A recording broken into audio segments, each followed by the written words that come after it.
Muffin.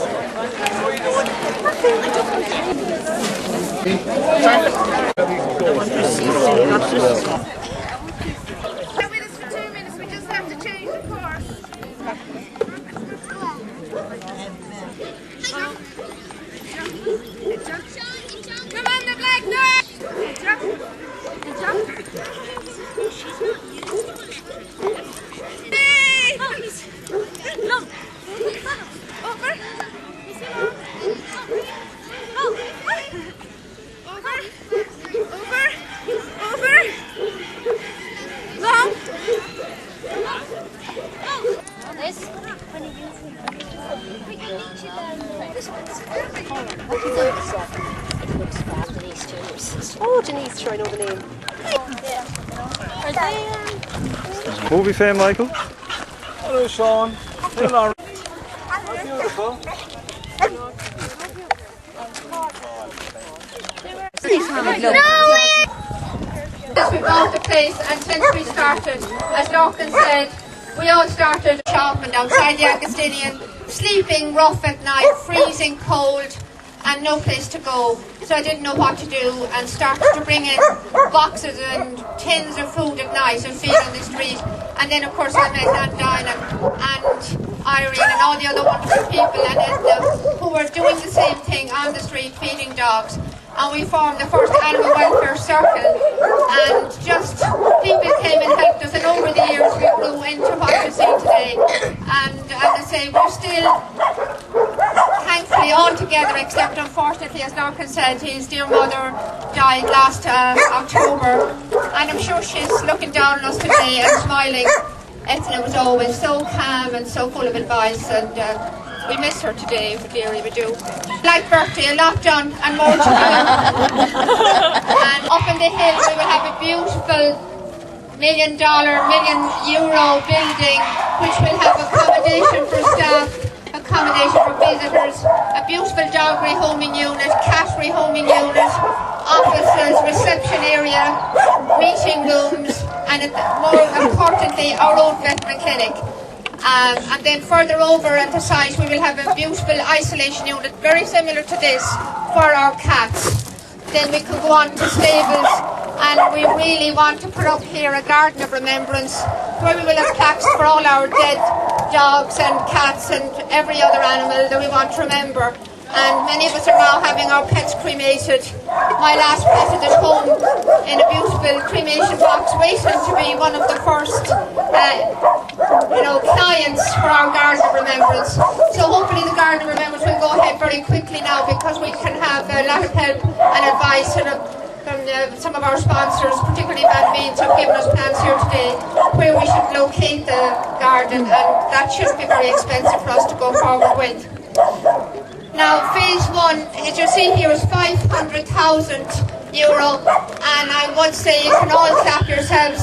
We were able to do this entirely with public donations. We have not yet drawn down a mortgage on the property at all, and we managed to buy the site originally with very generous donations and divine intervention again. We've actually 2 medals of St. Joseph buried in the property, because somebody told us St. Joseph the worker is very powerful, and if you bury a medal belonging to him before an auction, the property will be yours. Anne and I came here in the winter, we buried 2 medals, one in the old cottage and one down in the old hall, and we succeeded in the bidding day. One of very, very close. We were down to our last £3,000 at the time, and the other people bidding against us got cold feet and withdrew, and the place was ours. So, as I say, we do believe that St. Joseph had a great hand in this, as we hope he did anyway. So now, phase 2, as I say, will be another $1 million we have to raise, and phase 1 is, as you see, 500,000. So we do estimate that the entire development for the whole place will be in the region of $2 million before we're finished. We thank everyone today, because I'm not really naming a lot of names, but for the people of Kilfinane, had no objections to our planning permission application, and especially it's great to be here talking about this place. It's in Limerick, and it's going to be a really leader for animal welfare in Limerick. But this is unique in that we hope here to be maybe master of all trades, I don't know, or jack of all trades, and master of none, but we're going to take in anything that we hope we can do, help that comes to our doors.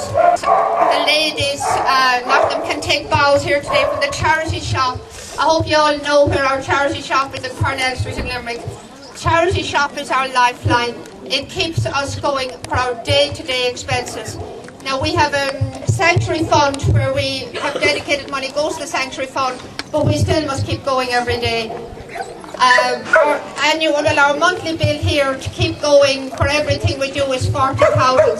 So we have to bring in 40,000 euro every month, and the shop is a huge part of that. And we couldn't manage without all the ladies who give their time, and it's really difficult work every day in the shop. They are, as I say, our lifeline. We also run our greyhound sanctuary and lurchers as well down in Doneraile. So the Saffron Hill Sanctuary in Doneraile is totally funded here by Limerick Animal Welfare for our greyhounds and lurchers. We also have so many cats still in Newport with Christine, and then we have the overflow dogs from here at Cork and Lish. So we have to keep 3 other facilities going really, as well as running what you see here today. Now, next of all, I want to thank the staff here. We have 3 full-time workers now, and we have some wonderful volunteers coming in as well.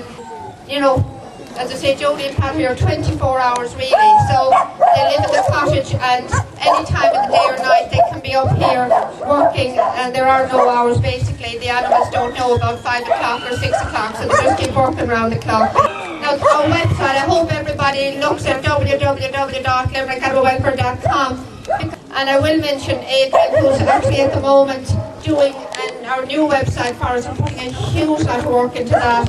And Ashley, who does the photos, and really puts a lot of time into the website work as well. On the street, Grace here spent so many hours on the street, it's just unbelievable. And this money that comes in on the street is, again, very important for our day-to-day work. People sit in the street in the most appalling weathers and stand in the rain, and all I have to say, even the smallest donation in your bucket is really important to us. She's going to be my right hand and my left hand, I hope, and my 2 hands together and everything. But it's a big task to take on, and you know, it's great to have the support of other people around you that you can depend on. We have lovely young committee members, and you can see them here today, young volunteers, which is wonderful. And we have so many children coming up, and I mean the children are the future here, and we have a big education program going with Christine, going to the schools and talking about education, and hopefully that this next generation will not see the cruelty that we have to experience every day, and that education will really go, you know, these programs will go into the schools. Now I want to thank Katrina, she's here today, Katrina Tierney, with our wonderful page of the post. It's so wonderful, so many dogs and cats are finding their homes, finding their families when they're lost, and finding new homes.